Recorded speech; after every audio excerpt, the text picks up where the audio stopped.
এর আগে আমি ফিজিক্সের কিছু ইম্পর্টেন্ট প্রশ্ন করেছি, যারা দেখুনি চ্যানেলে গিয়ে দেখতে পারো।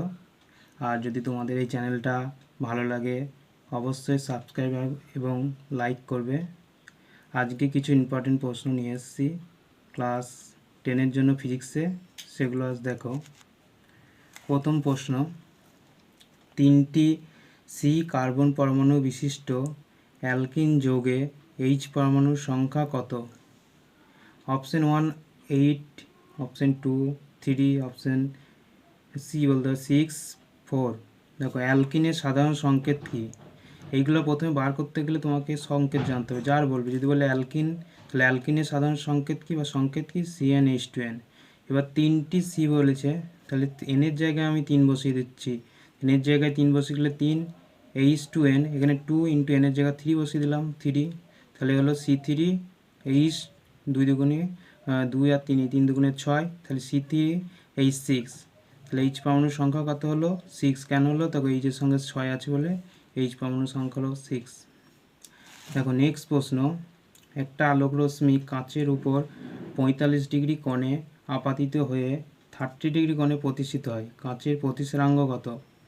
এখানে দেখো আপাতন কোণ আই, যে আপাতন কোণ যাকে আই দ্বারা প্রকাশ করা হয় 45 ডিগ্রি, আর প্রতিষ্ঠিত কোণ যাকে আর দ্বারা প্রকাশ করা হয় 30 ডিগ্রি। তাহলে আমরা কি জানি প্রতিসরাঙ্ক সমান কি? সাইন আই বাই সাইন আর। তাহলে সাইন আই, আই সমান আমরা কত লিখছি? 45 ডিগ্রি, 45 বসালাম। সাইন আর, আর সমান কি? প্রতিষ্ঠিত কোণ 30 ডিগ্রি, 30 ডিগ্রি বসালাম। তাহলে সাইন 45 ডিগ্রি মানে 1/√2, আর সাইন 30 ডিগ্রি 1/2। এবার ক্যালকুলেটিভ করে আসলো 1/√2, এটাই উত্তর। তাহলে কাঁচের প্রতিসরাঙ্ক কত হলো? 1/√2। ক্লিয়ার?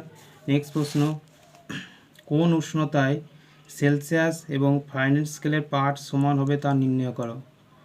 দেখো এখানে কী হবে, আমি ধরে নিলাম প্রথম এক্স ডিগ্রিতে সেলসিয়াস ও ফারেনহাইট স্কেলের পাঠ সমান। তাহলে আমরা কি জানি সেলসিয়াস স্কেলের সঙ্গে ফারেনহাইট স্কেলের সম্পর্ক কি? C/5 m-32/9। তাহলে এক্সের জায়গায় এই সি এর জায়গায় এক্স বসালাম। কেন? কারণ এক্স ডিগ্রিতে আমি ধরেছি সেলসিয়াস আর ফারেনহাইট স্কেলের পাঠ সমান, তাহলে এক্স বসালাম 5। এফের জায়গায় এক্স বসাবো, x-32/9।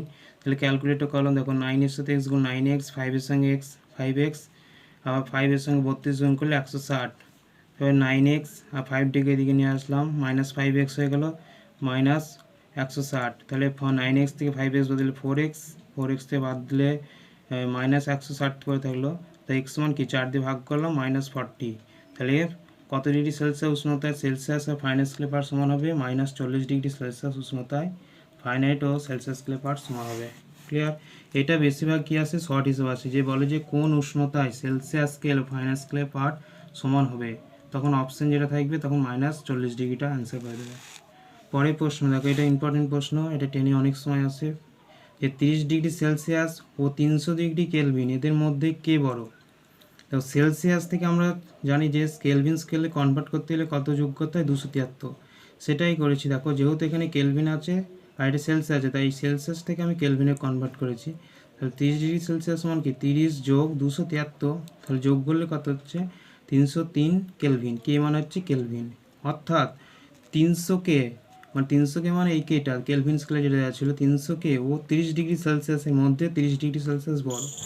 কেন বড় হচ্ছে? কারণ 30 ডিগ্রি সেলসিয়াস মতো আমরা দেখলাম যে কেলভিনে কনভার্ট করলে কত হচ্ছে? 303 ডিগ্রি কেলভিন। তো 300 থেকে 303 তো বড়, তাই 30 ডিগ্রি সেলসিয়াসটা বড়। ক্লিয়ার?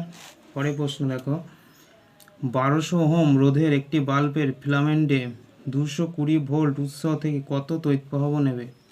তাহলে দেওয়া আছে কি কি দেখো, ভি সমান 200 ভোল্ট, আর সমান হচ্ছে 1200 ওহম। তাহলে আমরা কি জানি? আমরা জানি ভি সমান আয়ার। ভি সমান আয়ারটা হচ্ছে কি? ওহমের সূত্র অনুসারে আমরা পড়েছি যে ভি সমান আয়ার। এখানে ভি বলতে আমরা কি বলতে ভোল্টকে বোঝায়, আই হচ্ছে তড়িৎ প্রবাহ মাত্রা, আর হচ্ছে রোধ। তাহলে আই সমান কি? ভি বাই আর বলতে পারি। তাহলে ভি সমান দিয়ে দিয়েছে 200 ভোল্ট 20 ভোল্ট, 220 ভোল্ট হবে এটা, সরি 220 ভোল্ট, আর এটা হচ্ছে আর সমান 1200। এটা ক্যালকুলেট করলে হচ্ছে 0.18 অ্যাম্পিয়ার, এই হচ্ছে অ্যাম্পিয়ার। তাহলে তড়িৎ প্রবাহ মাত্রা কত হলো? 0.18 অ্যাম্পিয়ার। দেখো নেক্সট প্রশ্ন, একটা বৈদ্যুতিক বাতি 220 ভোল্ট জেনারেটরের সাথে যুক্ত, তড়িৎ প্রবাহ হলো 0.0 50 অ্যাম্পিয়ার। বৈদ্যুতিক বাতির ক্ষমতা কত? তাহলে বৈদ্যুতিক বাতির ক্ষমতা আমরা কি জানি, একটা ফর্মুলা আমরা জানি যে পি সমান ভিআই। পি হচ্ছে ক্ষমতা, ভি হচ্ছে ভোল্ট বা আর আই হচ্ছে প্রবাহমাত্রা। তো এখানে দেওয়া আছে দেখো, ভোল্ট দিয়ে দিয়েছে জেনারেটরে 220, তাই এখানে 220 লিখেছি। আই প্রবাহমাত্রা দিয়েছে 0.50 অ্যাম্পিয়ার, তাই এখানে লিখে 0.050 অ্যাম্পিয়ার। এটা গুণ করলে আসছে 110। ডাব্লিউ মানে হচ্ছে ওয়াট, যেহেতু ক্ষমতার একক কি ওয়াট, তাই ডাব্লিউ লিখেছি। এটাই হচ্ছে বৈদ্যুতিক বাতির ক্ষমতা। ঠিক আছে।